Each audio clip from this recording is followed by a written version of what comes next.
The world is not fair, it will not be fair to you. But then you will see life is not just fair, it's just fantastic.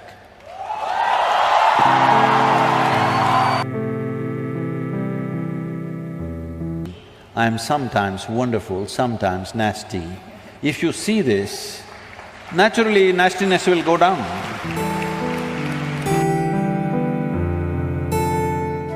Exploring human consciousness and the mechanics of what a human being is, how this functions on the surface and its very core. How does this function? What can we do about it? This has been explored. See, within you, is there only one person or two? I think one. You think one?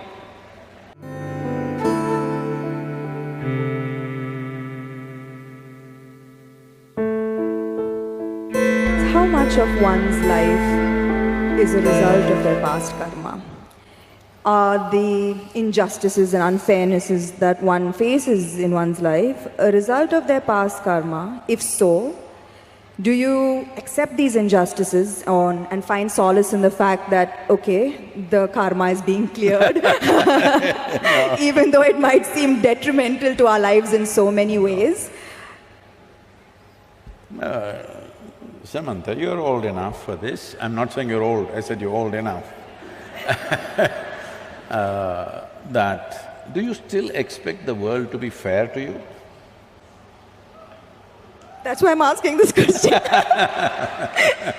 Can I blame it on my past karma is what I'm asking. I want the world to be fair to me is a schoolgirl question. By now you should know the world is not fair. It will not be fair to you. But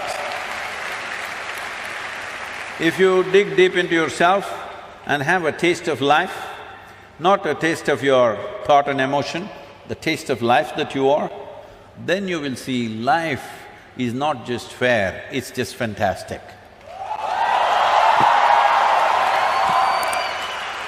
So, do you want fair life or fantastic life? You must decide. I've noticed this, that beyond the material ego, there is now suddenly a widespread… Who's this ego guy, your friend? Is all around me. And in my industry, the heights of it. So beyond the material ego, I've noticed there's now widespread spiritual ego. I've come across a lot of people who are now on a spiritual path, not you, Sadhguru, who consider themselves superior to people who are not on a spiritual path. How would you advise such people to ensure that they don't fall a prey to this new spiritual ego? First we'll address this ego guy, okay? If you show me where it is, I'll fix it right now. I wish I knew where it was, it just keeps coming suddenly. So, you don't know where it is. The thing is just this, see, at certain moments, as a person, as a woman, you are a beautiful person, wonderful person, I mean. I'm sorry, I didn't say only at certain times you're beautiful, you're always beautiful, but certain times you're wonderful, all right? Certain moments maybe you're nasty, possible. So whenever you're nasty, you say, it's my ego. Why don't you say, it's me, I'm sometimes wonderful, sometimes nasty. If you see this, naturally nastiness will go down. But if you say, whenever you're nasty, Mr. Ego does this, and you don't know where he is, you don't know his address or ID, nor do you know his phone number, so how do you fix this guy? So everybody has this going in their life, because this is spiritual jargon without being spiritual is all over the place, particularly in India, because we have, 15, 20,000 years of spiritual history, so we know all the words We know what Atma, Paramatma, this one, that one, Ahankara, everything we know, words only. Words only, noted. So we can just throw words like this and confuse the Western population quite a bit. Because if you come here, they'll say Mukti, Shakti, this one, that one, all kinds of things.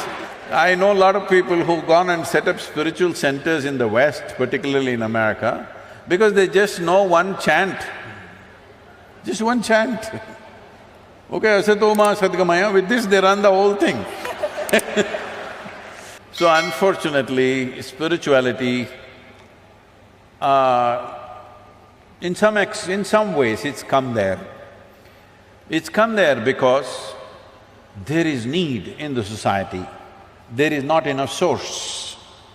Because of that, people are manufacturing this here and there. This happened, a few years ago, 16 years ago.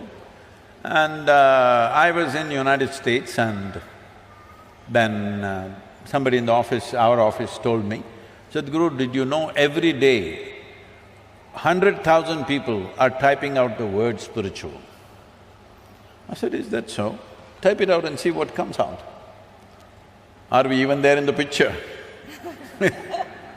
They typed out spirituality. First thing that comes up is a spa in Mexico. You've been there.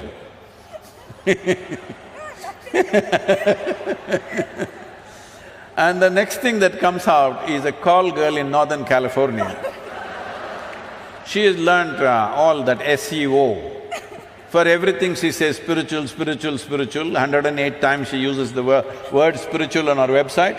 You say spiritual, she comes up, number 2. I thought this is a shame. For thousands of years, anything spiritual means people looked east. East means India, that's what it meant. So I said we must start something, a spiritual gateway, that if people say if they seek spirituality, they must look towards India. Because this is one culture which has spent maximum amount of time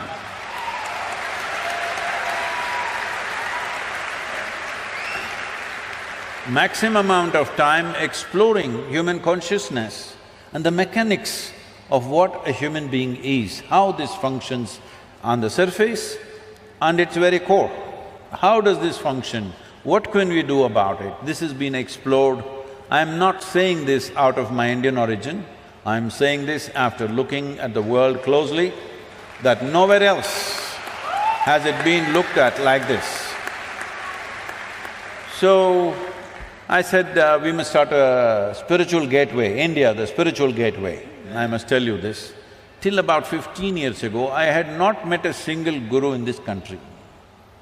I just did not meet, I was just busy doing my own work. I never thought I had to go and look for somebody, I had never been to any other ashram anywhere. And then I thought, okay, let me make an attempt, then I started making phone calls. They all received my call pretty well, and then I started visiting some people and started putting together. We had one meeting with 125 gurus.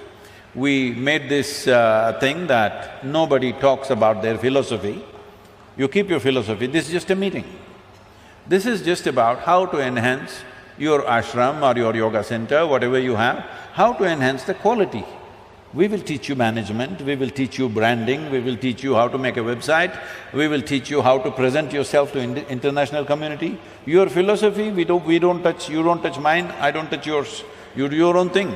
Because that is the beauty of this culture, that it can exist in hundreds of forms, thousands of forms, and it's okay with us. So when I went about doing this, well, I met many wonderful people, but at the same time, at least 60 to 65%, it hurts me to say this, I found that if I walk into an airport or a golf course, I meet better men than in the so-called spiritual centers. Because it's full of jargon, no heart, no depth, no profoundness, simply one chant, one nonsense, one philosophy that they read somewhere. It's going on like this. This needs to change. So to bring this profoundness to people, as people get closer to me, I get harder and harder and harder. Those who are very close to me, I am bloody cruel. Yes, because just to bring integrity into spirituality is so hard. Because the moment they get spirituality, little, like you said, you're calling it spiritual ego, I call it spiritual airs. They get spiritual airs, air bubbles get in their head.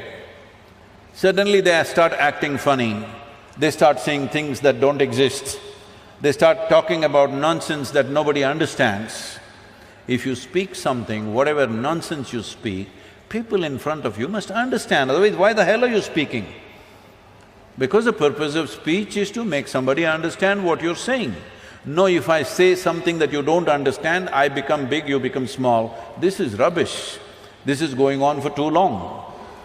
So, this whole spirituality as a thing, unfortunately, has fallen on bad times, but slowly it is rising because people's longing is increasing. I must tell you this, 40 years ago when I first started the programs, in our engineering programs, in various different forms, 85% of the people used to come to the programs only for health problems. Only 12–15% came to know something. Today, over 90% of the people come because they want to know something, experience something. Only 8 to 10%.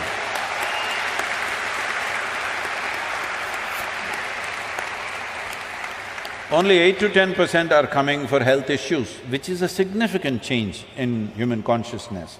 About this ego business, this is one thing we must settle. Think one? I'm going to go with one. One. That means you're an individual. An individual means, the word individual comes from indivisible. You're not further divisible, that's good, you're an individual. If you are two, then you're either schizophrenic or possessed, psychiatrist or exorcist. Either a psychiatrist or an exorcist has to come. So this is very important, everybody settle this, that don't talk about Atma, Paramatma, ego, this one, that one. You are an individual. What kind are you? Are you a wonderful one or a nasty one? Fix the damn thing.